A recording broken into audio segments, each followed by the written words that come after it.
This is Capturing Light, episode 156 with Jay Holben. Welcome to Capturing Light, a director of photographers podcast, spotlighting cinematography tips, tools, and techniques, inspiring and educating filmmakers like you so you can illuminate your vision.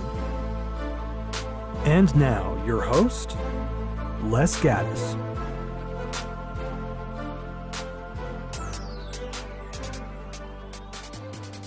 Welcome to the Capturing Light podcast. I'm your host, Les Gaddis, and today we are talking to Jay Holben, a director, cinematographer, author.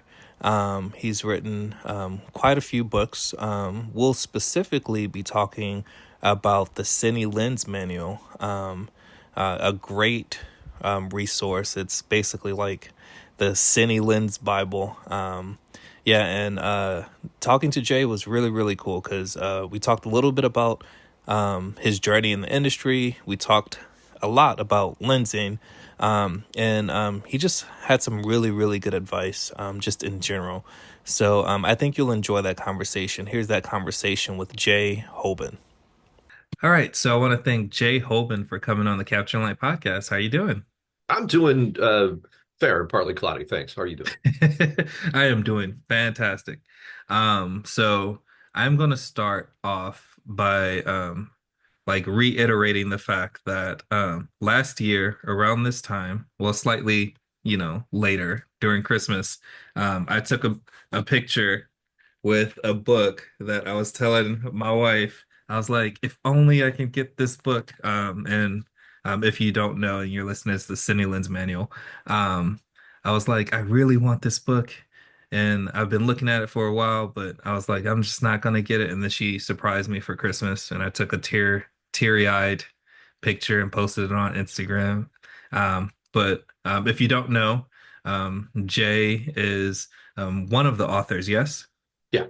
Um, and we'll get to talking about that, but I kind of want to know kind of your story because I know you did cinematography, like directing, author. So like, how did you, I guess, first start in the industry and filmmaking?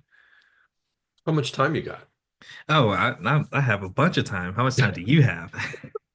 Because that's a long ass story. Yep. Um, so it ridiculously it dates back to being 5 years old, and my family just moved to Arizona, and my parents took me to see a movie, and I don't think it was my first film, but one of the first three, maybe, and it was Star Wars, Mm-hmm. and it melted my little 5-year-old brain. And I sat in awe and I walked out of the theater and I told my parents I was going to be a movie director. And, they said to me what every parent says to every precocious little 5-year-old, that's excellent. Good for you. And I've spent the last, 47 years of my life following that singular goal. Mm-hmm. Um, at about 7 years old, I discovered a Super 8 camera or an 8 millimeter camera, actually, not Super 8, that my mother had tucked away in a drawer. And so I started making movies, Mm-hmm. basically just running around in the backyard, swish pans and underexposed and overexposed footage of my friends doing Star Wars movies. But, I was making movies. Yeah, yeah. And about 9 or 10 years old, I realized if I was going to be a good director, I needed to understand what everybody else on the set was doing. Mm-hmm. So I set sort of a career goal for myself to embody every job and learn every job Mm-hmm. to a proficiency of at least doing it once professionally. Okay. So I actually started as an actor. That was professionally where I started. I did a lot of theater. I did some television. I was a recurring player on a sketch comedy show. Mm-hmm. I did a couple of independent films, enough to earn my SAG card and move on from there. And then I moved behind the scenes in theater, and I did pretty much everything from quite literally sweeping the floors to running a 1,200 seat theater. I was Mm-hmm. technical director. And towards the end of that experience, this was all in Phoenix, Arizona. I was mostly working as a master electrician and a lighting designer. So when I moved to Hollywood, I got a job as an electrician. Hmm. And I got that through America Online in Wow. 1994. Okay. Just the beginning of the internet, folks. Yes, this man is that old. And there was an amazing forum on AOL called Hollywood Tonight, which isn't as salacious as it sounds. And because it was just the beginning and people were discovering this, there were some amazing people in there. Russell Carpenter, Bob Primes, Stephen Poster, Wes Craven. I mean, these people were gathering in this collective. And because of that, the very first day that I moved to LA, I had a job as an electrician. Hmm. And so I started in LA as an electrician, and I moved my way up to gaffing. And then I wanted to shoot, and nobody was giving me the chance. Nobody's saying, "Hey, kid, here's a camera, go shoot a movie." Right. So I realized I had to build my own reel, and what I started doing was producing other people's projects so that I could shoot them, Hmm. all the while I was making my living as a gaffer. And that got me into producing and then building my reel myself. And then that I transitioned into being a DP. Uh, Right. I've also had a production company since 1988. So because of that, I've done many other things, editing, graphic design, visual effects, costume design, production design. I mean, I've run through that gamut of every job Hmm. professionally at least once, with the exception of hair and makeup, music composing, catering, and stunts. Right. Wow. And I'm too damn old to do stunts, and I Hmm. don't have the body for that. I can't cook, but I am starting to learn hair and makeup now, just as sort of like the last bastion of thing that I really don't have an understanding of. Right. And in that whole journey, I found a second passion in cinematography. And I stayed there longer than anything else. I was a DP primarily for about 10 years. Hmm.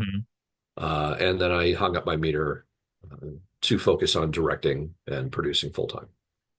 Right. So, what about cinematography kind of kept your interest versus other things like, being a gaffer or electrician or all the other particular jobs that you were doing?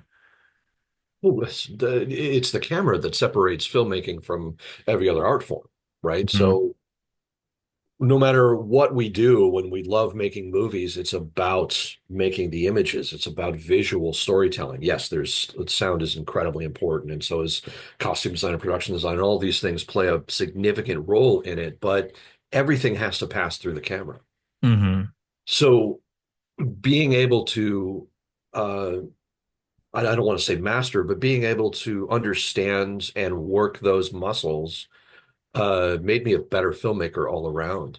Right. And I'm a visual filmmaker. So even as a director, I'm still very involved with the cinematographer and with the image.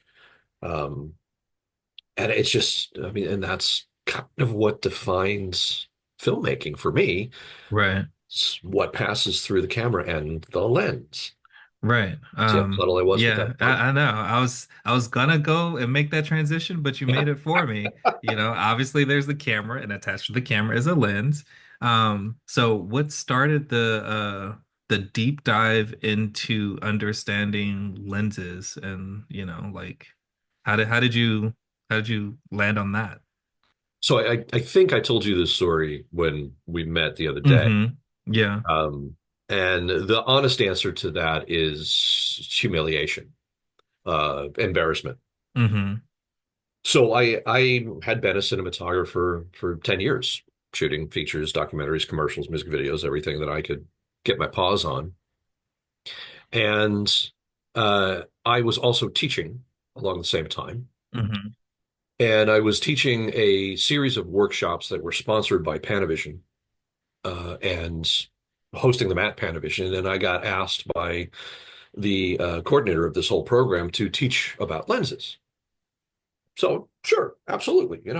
This is what a focal length is. This is the difference between t-stop and f-stop. This is about perspective. This is, why you choose certain lenses and certain positions. And I gave my lecture. And at the end of it, a gentleman came up to me and shook my hand and said, "Hey, nice job." I said, "Oh, thank you very much." Mm-hmm. And he introduced himself as Guy McVicker, who was the head of optics for Panavision Hollywood. And I was like, "Oh, wow, Guy, I'm surprised we'd never met before. It's a real pleasure to meet you." And he invited me to come listen to the lecture that he gives to cinematographers.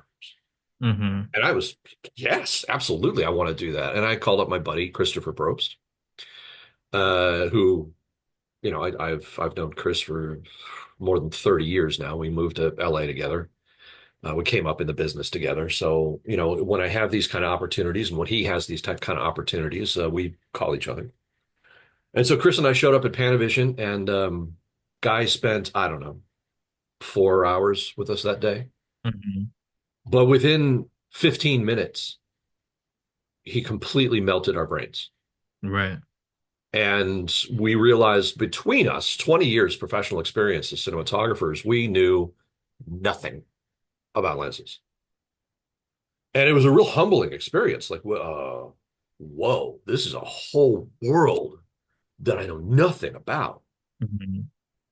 And so that inspired us. We went back to Panavision a couple of weeks later for a couple of days, and we tested every 50 millimeter lens that Panavision had on Mm-hmm. two different cameras. And then we went to another rental house in Los Angeles called Camtech, and we spent another couple of days there testing every 50 mil lens that they had. And I wound up creating this document where I took still captures of every one of the lenses and I laid them out in a single document side by side. And it just blew our minds how different all of these lenses were.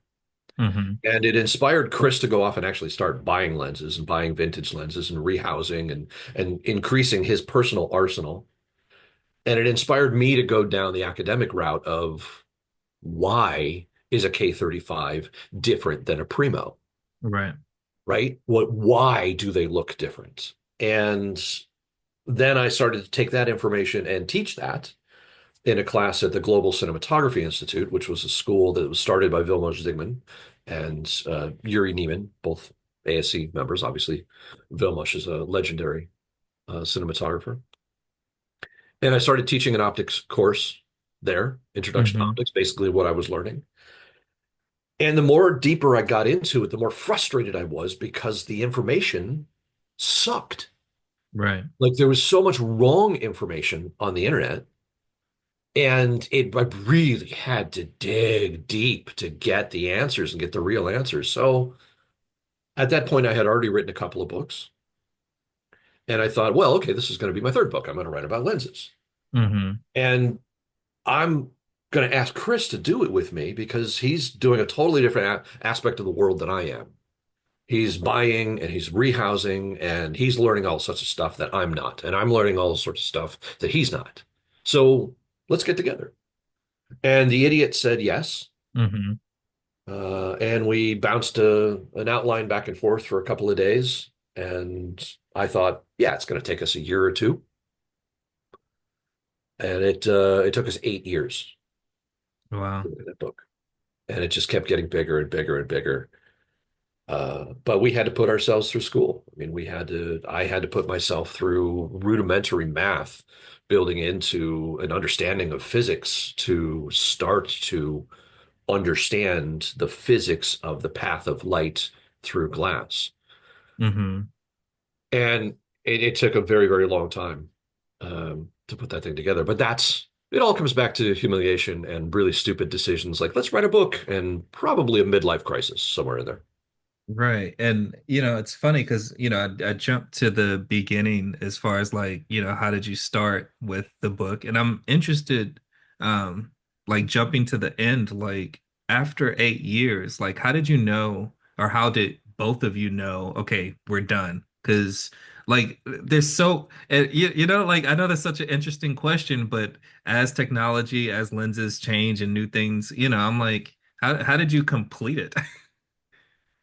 Well, there were a couple of factors involved there. One of them was the fact that it was just taking for fucking ever, right? And Yeah. we're talking to people, we're telling people we're writing this thing, and people are excited. People are like, "Hey, when's the book coming out?" Like, next year.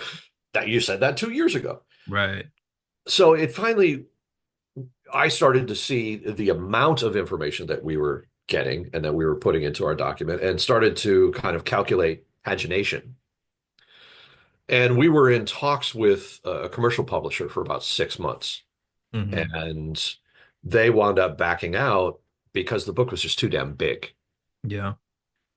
And then I started going down the route where Chris and he kind of shoved me into it to publish it ourselves.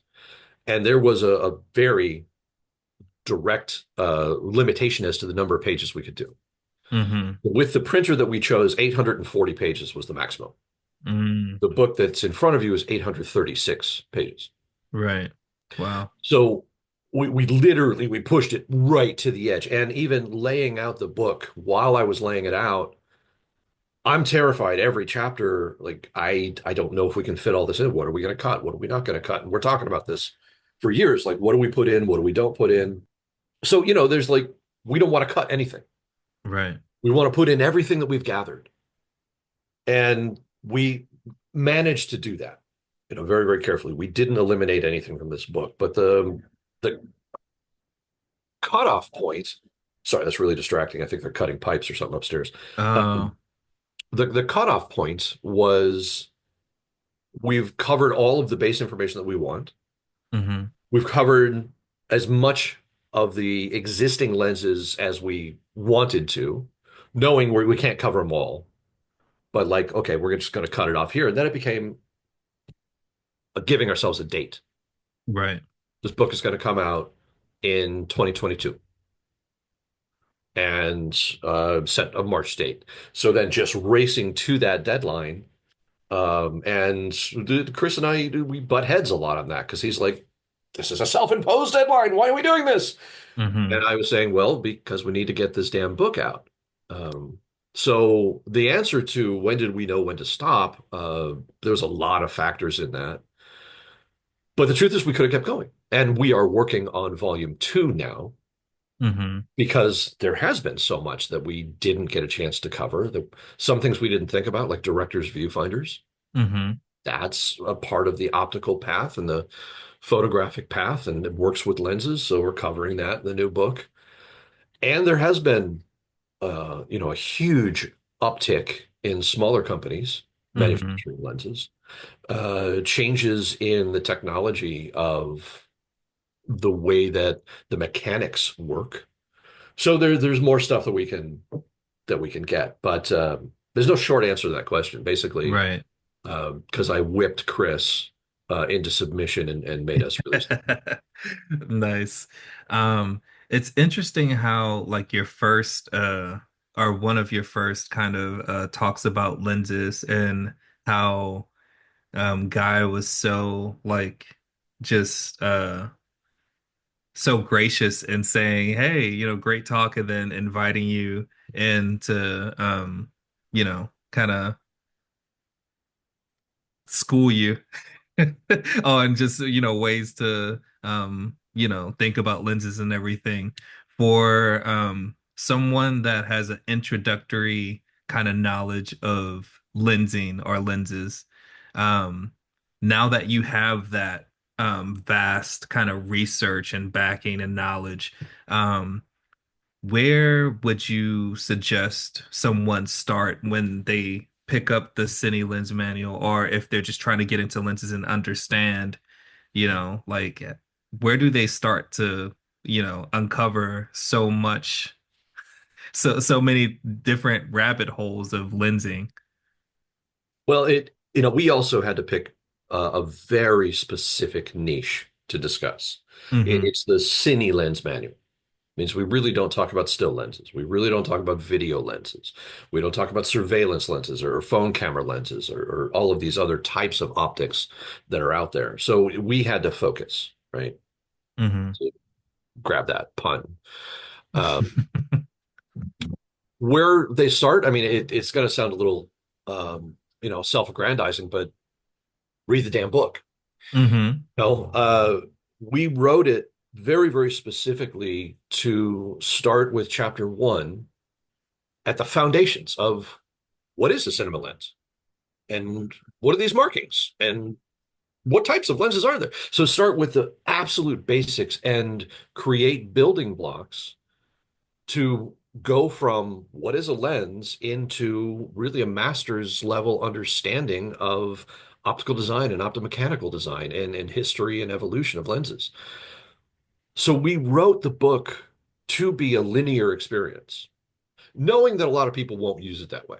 Right. A lot of people will use it as a reference manual or an encyclopedia or a dictionary, to look things up. But we wrote it as a linear story and a progression to go from no knowledge to expertise. Hmm. So if you can get through the book in from A to Z or 1 to 836, it will take you on that path. And if we've done our job well enough, it will help you understand every aspect along the way. So without just throwing you in and saying, yes, we're going to discuss pherochromatism, Hmm. you got to go back to get into, okay, what happens with light through glass and how does spherical aberration happen? How does chromatic aberration happen? And what are higher order aberrations? And what is pherochromatism? So it builds on each other in order to get to these advanced understandings. And the Hmm. whole idea is to give artists the language and the knowledge to make the right choices for their creative Right. aspects. It's not to build lenses or to design lenses. I want to give you the vocabulary to ask for and to get what's in your head on the screen. Right. No, that makes sense. And I think just the understanding of lensing and being able to express why and justify why you would want a certain lens for storytelling purposes, over another set of lenses and being able to um say it concisely, and then be able to understand it to not talk over someone's head, even though it might sound like you are if you're talking to a producer and you're like, hey, I need this lens and this is why. Um, but yeah, the understanding piece of it, I think, is something that um, I always talk about, like just film education and education about the craft in general and how important that is, to understand why you're doing things, even if you decide to go against that. You Yeah, know? no, that's absolutely true. And I've been a huge, huge proponent for many, many years of, a lot of younger cinematographers ask me, do I have to really know the technical? Can't I just Hmm. be an artist and just do the art? And, my answer is you have to be both. Right. If you don't understand the technical, then you don't understand how to create the art, or even more importantly, how to recreate the art. Hmm. So everybody can stumble on an image. I Right. mean, my nephew can go out and take a photo with his iPhone, and it could be brilliant. Can he repeat that? Right. Can he take 100 more photos and get the same result? If you don't understand what it took and what you stumbled into, then you can't recreate it. If you don't understand what it is about a lens that gave you a certain look, how do you know what you're getting next time? How do you know Right. what to ask for? How do you know how to communicate that? So it's all about understanding the technical side of it in order to create the art. Right. And that I think definitely informs even the way that you're directing, because I mean you're like you've kind of walked us through kind of your career and the different pieces, but I mean putting the educator aside and even the cinematographer aside, like you're directing, like how how do you balance and I know it's such a funny question because it feels like there's so much knowledge and expertise that you have. Like it has to make you a better director for sure. But how do you trust a cinematographer, that like, okay, they'll be able to help bring your vision to life as a director when maybe they might not have as much expertise in like the lensing or, like different things like that. So I've get asked that question actually quite a few times. It's especially being known for cinematography. How do I work with a cinematographer? And it's the same answer that I have for every department. And it all comes down to the right hiring. Hmm. You hire the right people, right? And then you let them do their job. And my knowledge is not to micromanage somebody.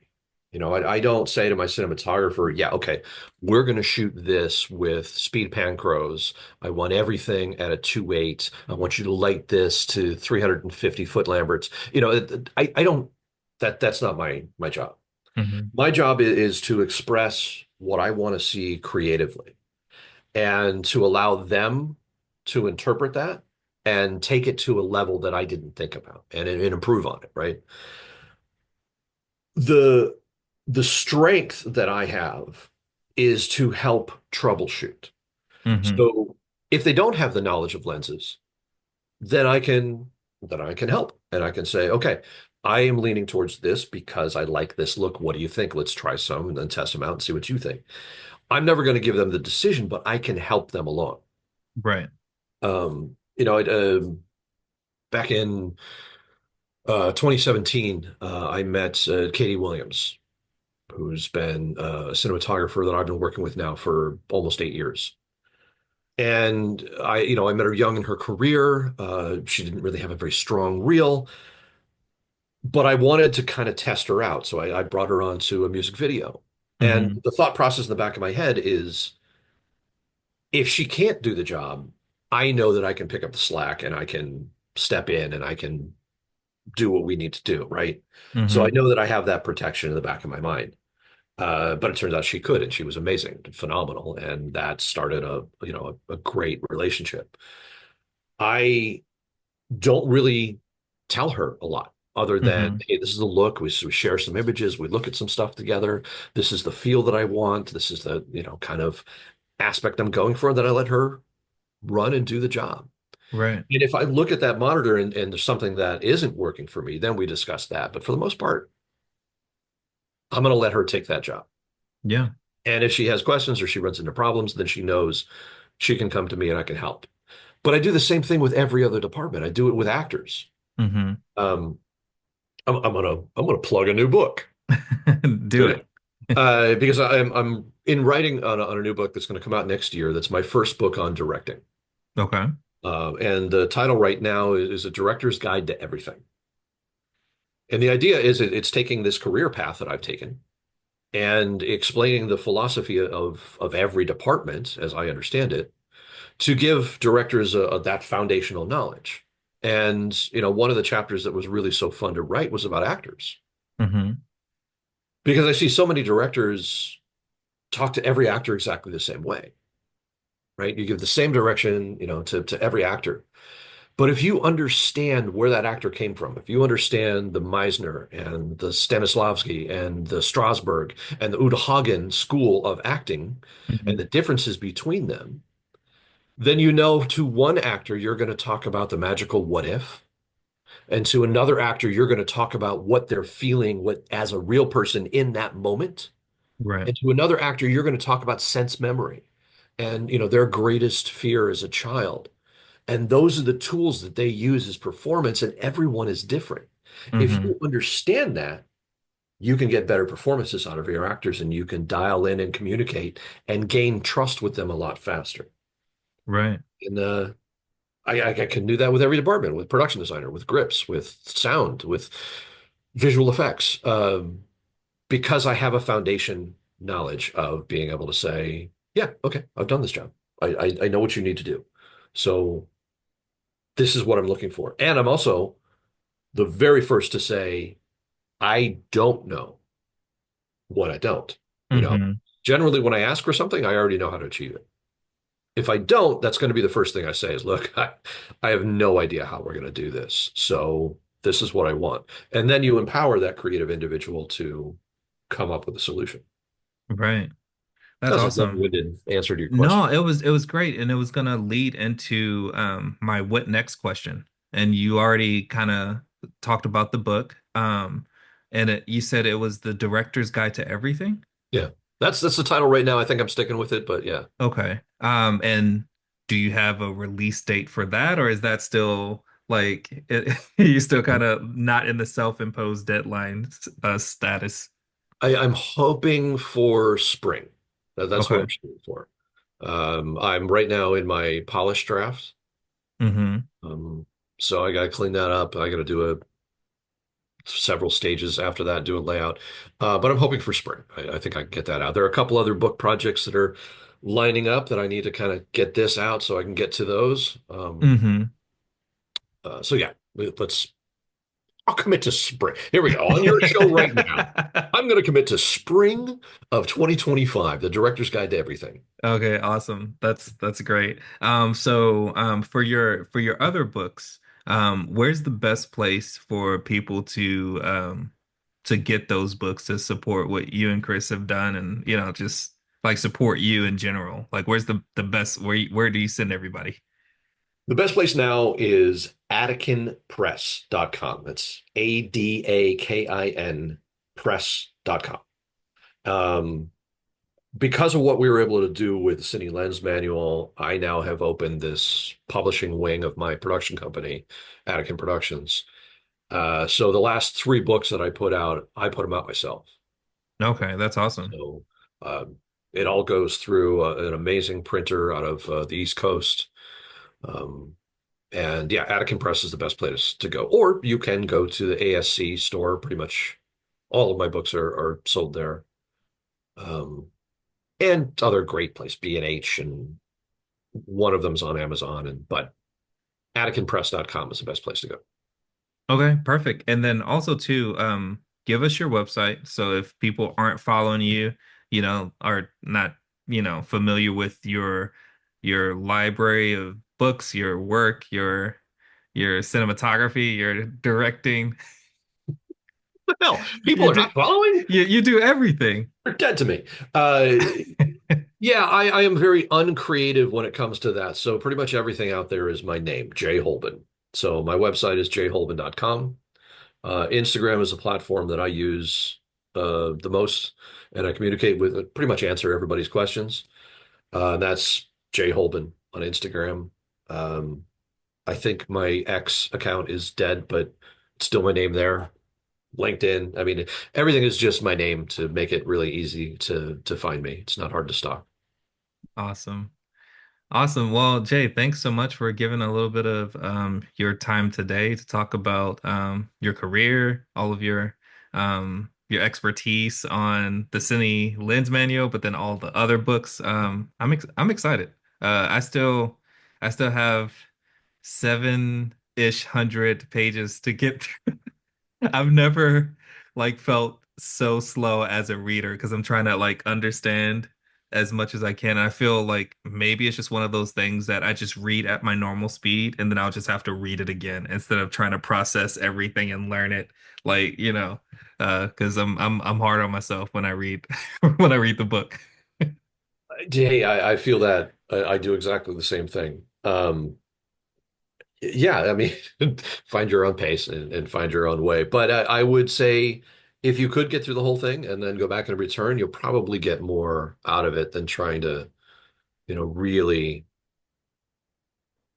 deeply digest every little aspect of it because it does build on each other and it is Hmm. very self-referential. So when a new topic comes up, it'll tell you how to go back to the foundations of that, C section, whatever. Um, Awesome. but you're doing it the right way, man. You're doing it the way we wrote it, which is all the way through linear. And I tell people they will never guess the surprise ending. Uh, Yeah. Well, you'll I never still guess have who. a bunch of time until I get there, but I'm looking forward to it. I appreciate your time. No problem. It was a lot of fun. Thanks. So again, I want to thank Jay for coming on the Capturing Light podcast. Be sure to follow him, keep up with what he's doing. Get his books, get the City Lens Manual because It's a great book. It's a dense book, so it's one of those things that you'll have to keep going back to, keep refreshing, keep reading. But it's just a great tool. So get the book, follow him, and yeah, like be better, be a better cinematographer. Become that technician that really understands the technical part of lensing and other areas too.